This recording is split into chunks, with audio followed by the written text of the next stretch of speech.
आज इस प्रसंग पर विचार करेंगे कि दूसरी माँ से जन्मे लक्ष्मण जी को श्री राम ने सहोदर यानी सगा भाई क्यों कहा। इसी प्रसंग पर विचार करते हैं। बड़ा ही गंभीर प्रसंग है। आपसे निवेदन है कि पूरा वीडियो अवश्य देखें। जय सीताराम। मैं हूं प्रसन्न चतुर्वेदी और स्वागत है आप सभी का कथामृत यूट्यूब चैनल पर। सुतबित नारी भवन परिवारा, हो ही जाहि जग बारहि बारा। अस विचार जिय जागहु ताता, मिलय न जगत सहोदर भ्राता। मित्रों, श्री राम माँ कौशल्या से और लक्ष्मण जी सुमित्रा जी से उत्पन्न हुए थे। सहोदर शब्द का शाब्दिक अर्थ यही है कि सह धन उदर बराबर सहोदर। सह यानी साथ और उदर यानी पेट, अर्थात एक ही माँ के पेट से उत्पन्न जुड़वा अथवा दो बार में ही एक ही माँ से जनित पुत्र आपस में एक दूसरे के सहोदर हो सकते हैं। अलग अलग माताओं से जनित पुत्रों को सहोदर नहीं कहा जा सकता। फिर राम ने लक्ष्मण को सहोदर क्यों कहा? मित्रों, इस प्रश्न का उत्तर मानस के बाल कांड में ही हव्य वितरण प्रसंग से ही स्पष्ट हो जाता है। आपको यह ज्ञात ही है कि दशरथ जी के सभी चारों पुत्र पुत्रेष्ट यज्ञ में अग्नि के माध्यम से प्राप्त हव्य के खाने से ही कौशल्या, कैकेयी और सुमित्रा जी से उत्पन्न हुए थे। इसलिए हमें हव्य वितरण प्रसंग को ध्यान से समझना होगा। हव्य वितरण के समय अग्नि से प्राप्त हव्य को जब दशरथ जी सभी रानियों में वितरित करते हैं, इन चौपाइयों में व्यक्त किया है। तब ही राय प्रिय नारी बुलाई, कौशल्यादि तहाँ चली आई। अर्ध भाग कौशल्य ही दीन्हा, उभय भाग आधे कर कीन्हा। कैकेयी कह नृप सो दयऊ, रहो सो उभय भाग पुन भयऊ।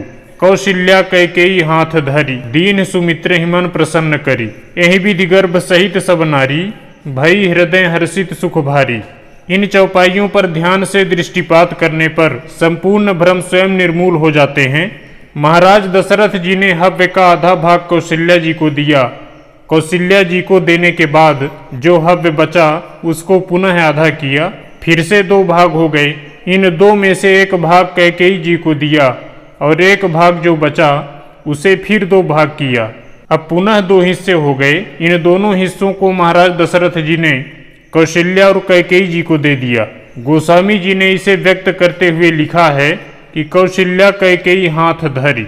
इससे स्पष्ट है कि अब तक सुमित्रा जी को हव्य का कोई अंश प्राप्त नहीं हुआ, परंतु दशरथ जी ने जो अंत में हव्य का अंश कैकेयी और कौशल्या जी को दे दिया था, उसे कौशल्या जी ने अपना वाला और कैकेयी जी ने अपना वाला हिस्सा सुमित्रा जी को दे दिया। और तब तुलसीदास जी ने लिखा कि दीन सुमित्र हिमन प्रसन्न करी। यह हव्य कौशल्या जी के माध्यम से सुमित्रा जी को मिला। दशरथ जी ने स्वयं अपने हाथ से सबसे छोटी रानी सुमित्रा को हव्य नहीं दिया, जबकि वाल्मीकि रामायण के अनुसार दिया था। इसे कल्प भेद से माना जा सकता है। जो लोग इस हव्य वितरण प्रसंग में कौशल्या कैकेयी हाथ धरी, दीन सुमित्र हिमन प्रसन्न करी चौपाई का अर्थ यह लगाते हैं कि दशरथ जी ने हव्य के अंतिम दो हिस्सों को कौशल्या और कैकेयी के हाथ पर रखकर फिर उन्हीं हव्यांशों को कैकेयी और कौशल्या जी के हाथ से उठाकर सुमित्रा जी को दिया।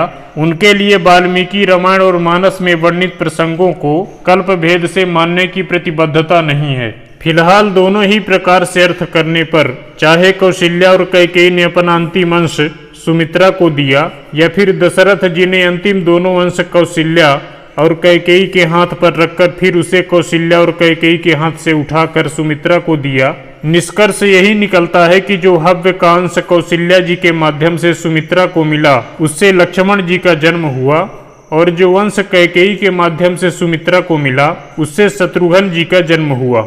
इस प्रकार कौशल्या के द्वारा प्रदत्त अंश से जन्मे लक्ष्मण जी सुमित्रा तनय होने के बावजूद ही हव्य वितरण प्रसंग के आधार पर राम के सहोदर हुए। इस प्रकार लक्ष्मण को राम ने सहोदर कहा तो इसमें कोई आश्चर्य नहीं करना चाहिए। जैसे हव्य वितरण प्रसंग के आधार पर राम के सहोदर लक्ष्मण थे, वैसे ही भरत के सहोदर शत्रुघ्न थे। मित्रों, वास्तविकता यह है कि ईश्वर कभी भी किसी के गर्भ से पैदा नहीं होता। राम दशरथ के पुत्र भले ही कहलाए हों अथवा संसार ने कौशल्या के गर्भ से राम जन्मे, यह भले ही माना हो, परंतु यथार्थ इससे बहुत ही आगे है। यह राम की लीला थी। भगवान नर लीला कर रहे थे। यदि राम मनुष्यवत ही सब कुछ संसार को प्रतीत न कराते तो आज उनके मार्गदर्शन को कोई क्यों मानता। इसलिए राम ने ऐसी माया प्रेरित किया कि सभी माताओं ने अपने को गर्भवती महसूस किया। संपूर्ण समाज को भी यह लगा कि राम कौशल्या के गर्भ से उत्पन्न हुए हैं, परंतु ना तो ऐसा होता है और ना ऐसा हुआ। एक निश्चित अवधि के बाद प्रभु राम प्रकट होते हैं और गोस्वामी जी ने इसी तथ्य को मानस में लिखा है कि भय प्रकट कृपाला दीन दयाला कौशल्या हितकारी।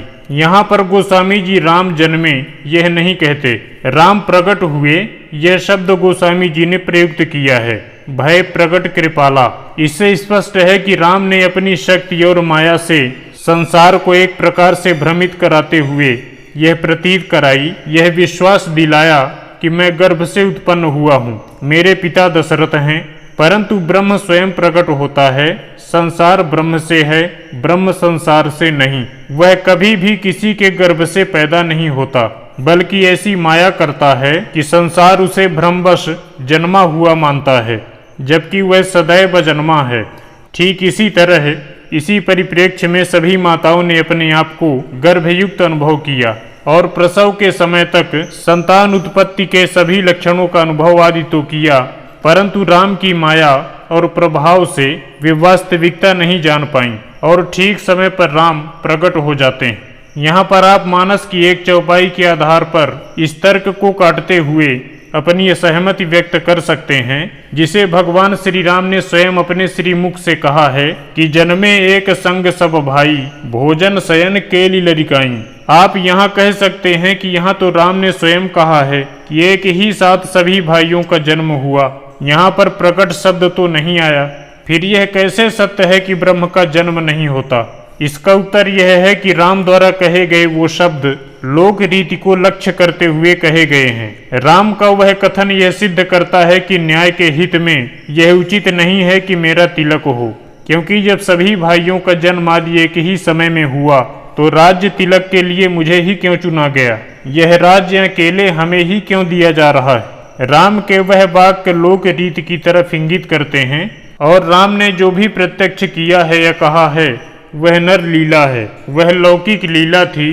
पारलौकिक कृत्य तो अप्रत्यक्ष रूप से कुछ ही स्थानों पर भगवान राम द्वारा किए गए हैं, जिसे विस्तार के भय से इस वीडियो में प्रस्तुत नहीं किया जा रहा है। अतएव उस चौपाई को इस भ्रम के निराकरण के साथ जोड़कर व्यर्थ तर्क नहीं करना चाहिए। तो आशा करते हैं आपको यह जानकारी अच्छी लगी होगी।